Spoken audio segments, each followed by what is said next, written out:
Quero, neste momento, estar cumprimentando a todos com a paz do Senhor. Quem vos fala é o pastor Paulo Delanhese, São Paulo, Jundiaí. Estamos agora no nosso canal do YouTube, no nosso momento resumo da Escola Bíblica. E, pela graça de Deus, estamos encerrando neste vídeo aula o nosso terceiro semestre da Escola Bíblica, que tratamos sobre Levítico. Quero aproveitar a oportunidade e lhe convidar, você que ainda não está inscrito no nosso canal do YouTube, se inscreva. Digite lá, paulo.delanhese. Divulgue os nossos vídeos com seus amigos no Facebook, no Twitter, no Instagram, também no WhatsApp, nos seus contatos. Peça para eles se inscreverem. Assim, você estará nos ajudando a levar a palavra do Senhor a muitos lugares, a defender a verdadeira fé cristã. Que Deus possa lhe abençoar juntamente com a sua família. Essa é a minha oração. Vamos à aula de hoje. Entre a Páscoa e o Pentecoste. É lição 14, que será ministrada na maioria das igrejas Assembleia de Deus e outras no dia 30 de setembro, no último domingo deste mês. Antes de adentrarmos a matéria, quero deixar alguns versículos de parâmetro para a aula de hoje.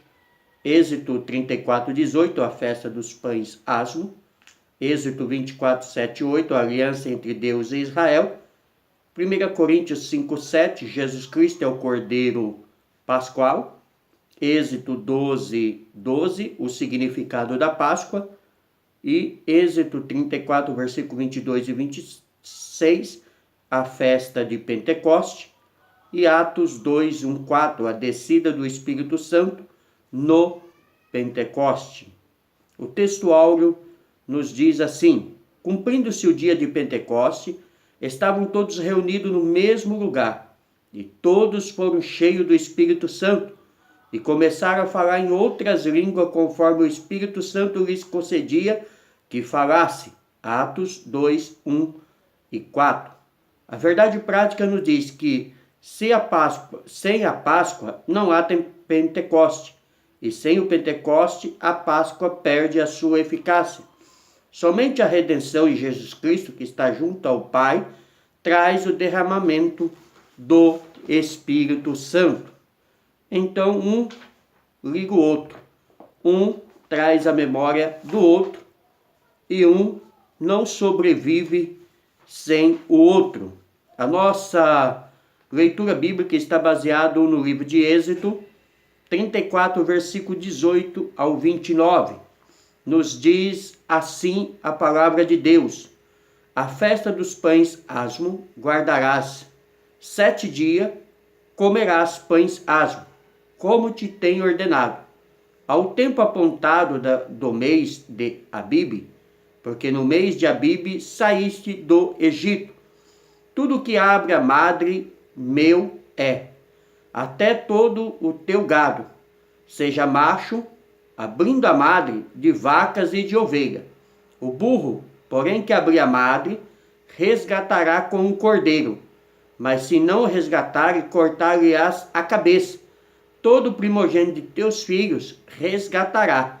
Ninguém aparecerá vazio diante de mim. 6 dias trabalharás, mas ao 7º dia descansará na aradura e na sega descansará. Também guardará a festa das semanas, que é a festa das primícias da cega do trigo e a festa da colheita no fim do ano. 3 vezes no ano, todo macho entre ti aparecerá perante o Senhor Jeová, Deus de Israel, porque eu lançarei as nações de diante de ti e alargarei o teu termo. Ninguém cobiçará a tua terra quando subires para aparecer 3 vezes no ano diante do Senhor teu Deus. Não sacrificarás o sangue do meu sacrifício com pão levedado, nem o sacrifício da festa da Páscoa ficará da noite para amanhã. As primícias dos primeiros frutos da tua terra trarás à casa do Senhor teu Deus. Não cozerás o cabrito no leite de sua mãe. Disse mais o Senhor a Moisés: escreve estas palavras, porque conforme o teor dessas palavras tenho feito o concerto contigo e com Israel. Esteve Moisés ali com o Senhor 40 dias e 40 noites. Não comeu pão e nem bebeu água. Escreveu nas tábuas as palavras do concerto, os 10 mandamentos. E aconteceu que, descendo Moisés do monte Sinais, e Moisés trazia as 2 tábuas do tabernáculo em sua mão, quando desceu do monte, Moisés não sabia que a pele do seu rosto resplandecia depois que o Senhor falara com ele. Então, aqui está a lei entregue a Moisés, que seria agora entregue ao sacerdote e a Israel, para que eles obedecessem ao Senhor. E isso significaria muitas bênçãos, muitos anos na terra. Mas se eles desobedecessem, sofreriam as consequências, como a gente conhece toda a história de Israel. E com a minha vida, com a sua vida, não é diferente. O Senhor queria que o povo fosse um povo peculiar dele, que fosse um povo que obedecesse os seus mandamentos. Antes de adentrarmos a aula, eu quero dar 3 significados à Páscoa. Para os egípcios, para os israelitas e para nós cristãos. Para os egípcios, significa o juízo divino sobre o Egito, porque foi assim que Deus os tirou de lá. Para o israelita, a saída do Egito e a passagem para a liberdade, porque foi do Egito que Deus chamou a Israel. Para os cristãos, é a passagem da morte, dos nossos pecados para a vida de santidade em Cristo. Ou seja, celebramos a nossa vitória sobre a morte, sobre o mundo. Contudo, o livro de Levítico não é somente uma série de normas e regras, mas uma demonstração clara da maneira como o homem pecador pode se aproximar e se relacionar com o Deus que é santo. Esse livro nos revela a santidade e a majestade do nosso Deus e o caminho, que é Jesus Cristo, que temos que trilhar para ter um relacionamento pessoal com Ele, que possamos adorar a Deus todos os dias da nossa vida, com temor e santidade, pois somente Ele é digno de ser adorado. Essa é uma convocação a mim e a você, para que possamos adorar o Deus único e verdadeiro. A introdução nos diz: na última lição desse trimestre, veremos que das festividades do Antigo Testamento, as 2 mais emblemáticas para o crente em Jesus Cristo são a Páscoa e o Pentecoste. Tendo em vista esses 2 marcos da verdadeira fé, afirmou o evangelista norte-americano Stanley Jones, 1884-1973. A vida do cristão começa no Calvário, mas o trabalho eficiente no Pentecoste. Sem a Páscoa não pode haver Pentecoste, e sem o Pentecoste a Páscoa perde a sua eficácia. Isso significa que 2 são as experiências indispensáveis ao discípulo de Jesus: a salvação e o batismo com o Espírito Santo. Através do Evangelho completo, podemos reviver a experiência da igreja primitiva, que apregoava ousadamente que Jesus Cristo salva, batiza com o Espírito Santo, cura as enfermidades, opera sinais e maravilhas e em breve virá nos buscar. Então aí está as 2 marcas que é indispensável à vida do verdadeiro cristão, do verdadeiro homem e da verdadeira mulher de Deus. Cristo, nossa Páscoa. Primeiro tópico: tanto para os cristãos quanto para os judeus, a Páscoa é considerada a primeira grande festa da Bíblia, sagrada. Se por um lado celebra a libertação nacional de Israel, por outro lado simboliza a redenção humana através de Jesus Cristo. Então a Páscoa tem dois significados importantíssimos, tanto para o judeu como para o cristão. Para o judeu, a libertação do Egito, a libertação da escravatura que durou aproximadamente 430 anos. Para o cristão, para mim, para você, a redenção, a libertação do mundo, do pecado e a comunhão com Deus. Definição da Páscoa. A palavra Páscoa origina-se do vocábulo hebraico pes, que etimológica e tipologicamente pode ser definida como a passagem da escravidão à liberdade. Essa interpretação cabe tanto à nação hebreia como ao crente em Jesus Cristo, como já falamos, conhecida também como a festa dos pães asmos. A Páscoa é a mais importante festividade da Bíblia Sagrada, porque marca a primeira aliança formal entre Deus e o seu povo. Êxodo 24, versículos 7 e 8. Ou seja, marca a aliança que Deus formava com os filhos de Abraão. Cerimônia Pascual, parte 2 do tópico 1.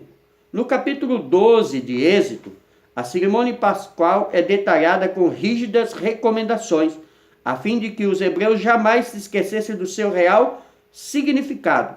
Êxodo 12, 12. No 10º dia do primeiro mês, cada família hebreia tomava um cordeiro ou um cabrito macho de 1 ano e sem defeito para imolar no 14º dia. Êxodo 12, 6. O sacrifício deveria ser comido referentemente com pães asmos e ervas amargas. Êxodo 12, 8. Uma referência desse cordeiro, morto e das ervas amargas, era para lembrar Israel do tempo que eles tinham sido escravos no Egito e trazê-lo à memória agora a redenção que viria com Jesus Cristo, que é o Cordeiro perfeito. É uma pena que muitos israelitas não conseguiram entender e até hoje espera o Messias. Mas sabemos, pela palavra de Deus, que ele já veio e está a nos abençoar. Simbologia. Como já dissemos, a Páscoa simboliza tanto a redenção de Israel como a dos gentios, pois através de Jesus Cristo ambos os povos fizeram-se um. 1 Coríntios 12, 13. Eis porque o Senhor Jesus foi identificado desde o início de seu ministério como o Cordeiro de Deus que tira o pecado do mundo. João 1, 29 ao 36. Então Jesus é este Cordeiro que foi representado na saída do Egito, mas o Cordeiro verdadeiro e único, perfeito, que pode realmente não só libertar o povo da escravidão, tirá-lo de uma opressão, mas libertá-lo da opressão verdadeira que está sobre o homem e sobre a mulher, que é exatamente o pecado. Jesus é o único que pode tirar o homem do lamaçal do pecado. A simbologia redentora da Páscoa ganha vida e expressão na celebração da Santa Ceia. 1 Coríntios 11, 23, 31. Levemos em conta também que o Senhor Jesus foi crucificado durante a celebração pascual. Mateus 26, versículo 2. E ele é o nosso Cordeiro Pascual. 1 Coríntios 5, 7. Então, a simbologia redentora da Páscoa ganha vida quando celebramos a Santa Ceia. Por quê? Porque trazemos em memória o sacrifício que Jesus realizou na cruz do Calvário. Fazemos isso como ordenança do Senhor à igreja, todos os dias em memória de mim. Comamos e tomamos o sangue do Senhor, numa linguagem metafórica, numa linguagem simbólica, porque ninguém é canibal, ninguém toma sangue nem come carne. humana, mas representando, né, o sacrifício perfeito do Senhor. A igreja, todas as meses que ela entra em comunhão para participar da ceia, ela está fazendo uma referência ao Calvário, lá aonde Jesus me deu a vitória a mim e a você. O Pentecoste, a festa das primícias, tópico 2.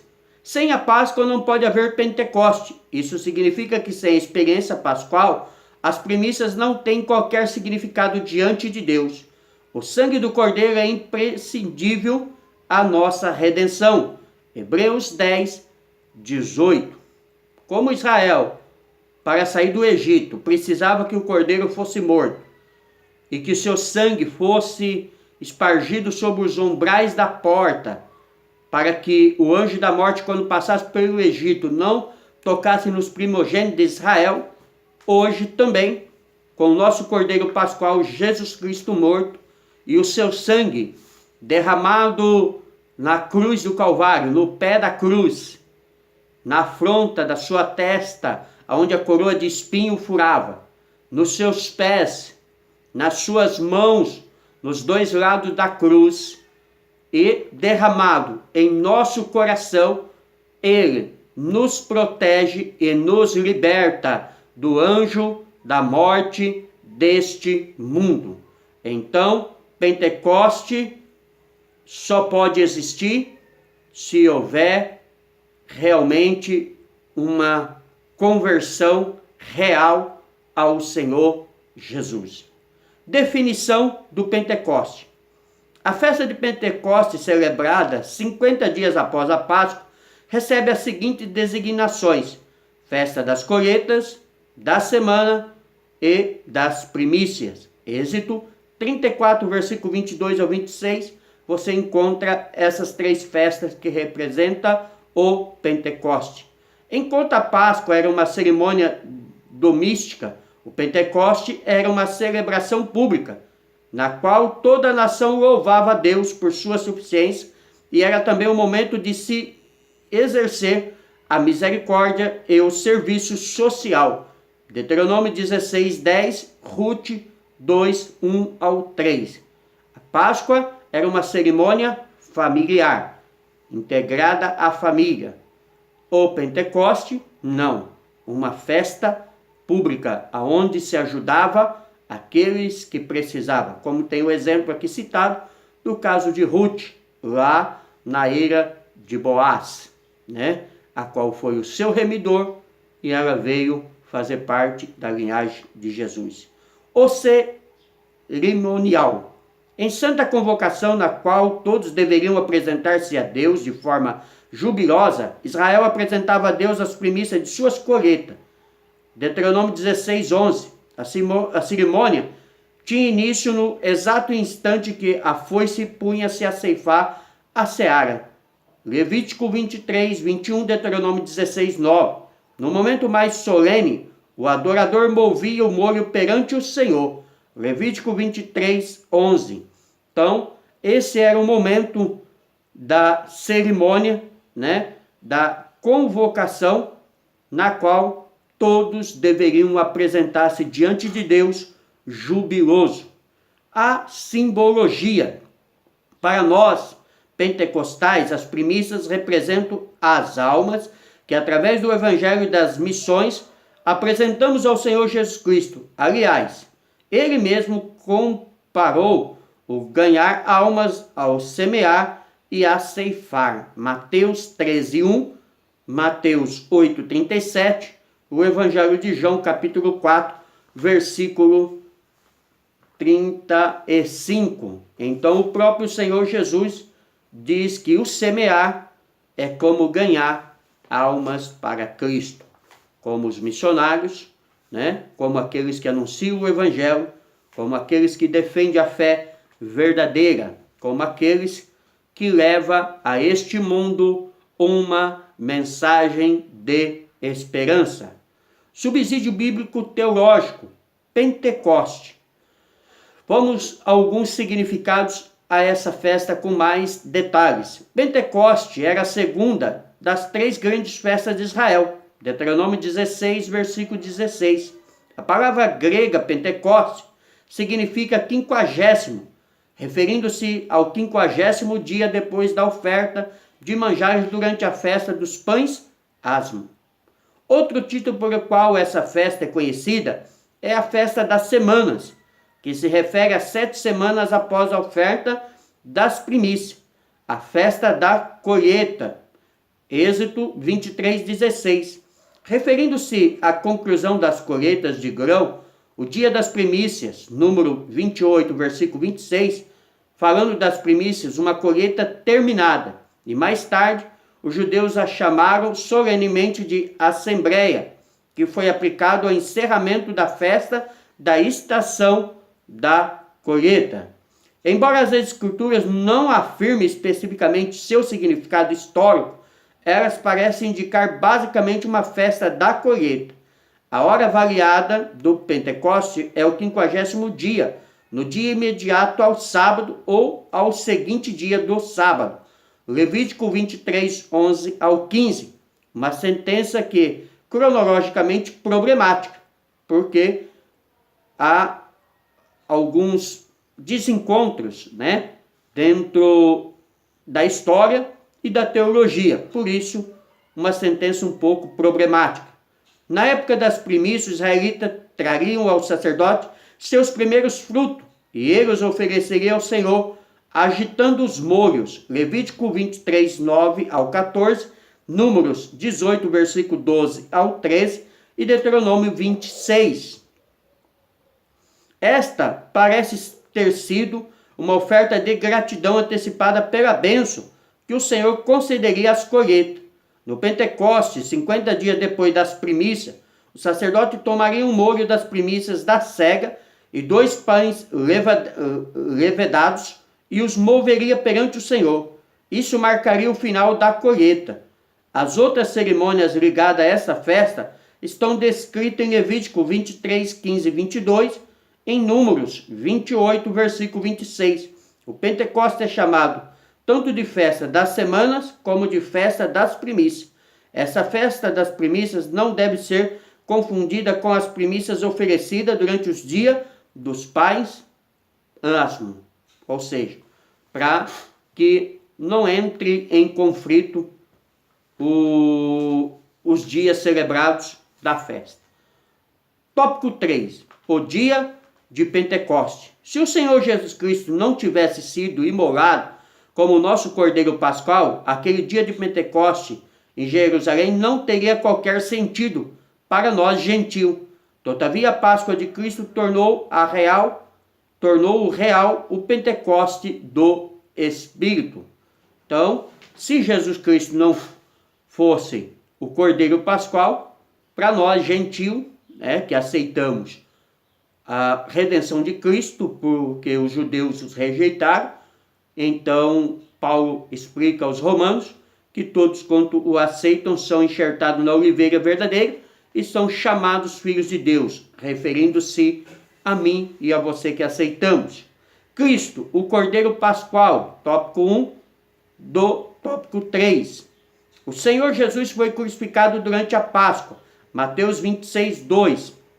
Mas ao terceiro dia, eis que ele ressurgiu de entre os mortos, recebendo toda a autoridade nos céus e na terra. Mateus 28, 1 ao 8. Ele é as primícias dos mortos, por ser ele mesmo a ressurreição e a vida. João 11, 25, 1 Coríntios 15, 20, 23. Então, Cristo, o Cordeiro Pascual, é a redenção verdadeira da humanidade. Não é apenas uma libertação do Egito, como foi o Cordeiro morto e o seu sangue expandido sobre os umbrais da porta. Não, esse aqui é realmente a redenção da humanidade, livrando-os do pecado da morte eterna. O Pentecoste é realmente a festa que nos traz à memória as grandes bênçãos do Senhor. Porque, Jesus, ressurreto e prestes a ascender ao céu, o Senhor Jesus prediz a grande colheita que viria através da descida do Espírito Santo. Atos 1:8. Ficais em Jerusalém, né? Portanto, os discípulos deveriam esperar em Jerusalém a chegada do Consolador. Lucas 24, versículo 49. O Pentecoste do Espírito, parte 2 do tópico 3. Passados 50 dias desde a morte de Cristo, ocorrido na Páscoa, eis que os discípulos recebem o Espírito Santo em pleno dia de Pentecoste. Atos 2, 1 ao 4. O Espírito Santo desce quando eles estão reunidos no cenáculo, clamando ao Senhor. Cheio do Espírito Santo, falaram noutras línguas, enunciando aos peregrinos que visitavam Jerusalém as grandezas de Deus. Atos 2, 7 ao 11. Todos viram que aqueles homens estavam cheios do Espírito e falavam em outras línguas, falavam na língua dos povos que estavam ali em Jerusalém para a festa de Pentecoste. As primícias da igreja cristã, parte 3 do tópico 3. Nesse momento, levanta-se Pedro com os demais apóstolos e proclama o Evangelho de Cristo. E como resultado de sua mensagem, quase 3.000 pessoas convertem-se. Atos 2:41. Dessa forma, as primícias da igreja, a primitiva, são apresentadas a Deus Pai. Então, Pedro, cheio do Espírito Santo, faz o seu primeiro sermão e quase 3.000 almas se rendem a Cristo. A semente agora começa a brotar. A colheita agora é próspera. Começa-se a igreja missionária. Começa a igreja que levam as pessoas a reconhecer a Cristo como sacrifício perfeito. A promessa dos dias de Joel, a promessa da descida do Espírito Santo, que Jesus disse antes de subir ao céu, agora se fazia notório aos olhos de todos que estavam na festa do Pentecoste em Israel naqueles dias. Subsídio bíblico teológico. O dia de Pentecostes é comemorado 50 dias após a Páscoa. Originalmente era celebrado a festa da colheita, Levítico 23, 15 e 16. No Novo Testamento também é comemorada a entrega da lei a Moisés no Sinai. 3 fenômenos ocorreram conjuntamente e concorreram para que a descida do Espírito Santo no Pentecostes se constituísse um evento único e inquestionável. Primeiro, o vento veemente e impetuoso. 2. As línguas visíveis de fogo que pousaram sobre cada um dos crentes. E 3. Falavam em outras línguas. Não há qualquer registro desses 3 acontecimentos em conjunto em qualquer outro momento, a não ser no dia de Pentecoste. Isso aqui são 3 provas que dá como texto verdadeiro da ação do Espírito Santo na vida daqueles homens. Eu não sei como alguns ainda hoje não acreditam no Espírito Santo. Eu não sei como alguns ainda hoje não permite que o Espírito Santo tome posse da vida deles e os encha com esta graça maravilhosa que os discípulos receberam no dia do Pentecoste e foi dado a nós, a igreja do Senhor, para falarmos em outras línguas, para sentirmos este mover de Deus na nossa vida. Conclusão. Se a Páscoa, o Pentecoste, sem a Páscoa, o Pentecoste seria impossível, como já viemos falando ao decorrer da lição. Sem o Pentecoste, a Páscoa não seria eficaz. Não podemos esquecer nossas raízes pentecostais, que jamais deixemos de proclamar que Jesus Cristo batiza com o Espírito Santo e com fogo, Lucas 3,16. Somente assim, dentro em breve, apresentaremos a uma grande colheita, ao Senhor da Seara, em nosso país, na América Latina, na África, na Europa, enfim, até os confins da terra. Não podemos jamais negligenciar a descida do Espírito Santo, o poder do Espírito Santo sobre a nossa vida. Principalmente nós, que somos pentecostais. temos que defender esta bandeira. Temos que programar ao mundo que Cristo voltará. E eu e você, como igreja do Senhor, como noiva do Cordeiro, apresentaremos diante de Deus a colheita, no dia que Ele pedir para darmos conta daquilo que fizemos. Amém? Deus abençoe a todos. Pastor Paulo Delanhese, São Paulo, Jundiaí. Volto a fazer o convite a você que ainda não está inscrito no nosso canal do YouTube. Se inscreva, digite lá, Paulo.Delanhese. Ajude-nos compartilhando os nossos vídeos com os seus amigos no WhatsApp, nos seus contatos. Peça para eles se inscreverem, nos ajude a divulgar a palavra do Senhor. Compartilhe os nossos vídeos no Facebook, no Twitter, no Instagram. Que Deus o abençoe, juntamente com a sua família, com a sua casa. Eu estou orando pela sua vida. Eu estou orando pela sua família. Encerramos o nosso terceiro trimestre. Na próxima aula que estivermos aqui no canal do YouTube, estaremos no nosso último trimestre, a qual vamos falar sobre as parábolas de Jesus. Amém? Beijão no coração de cada um.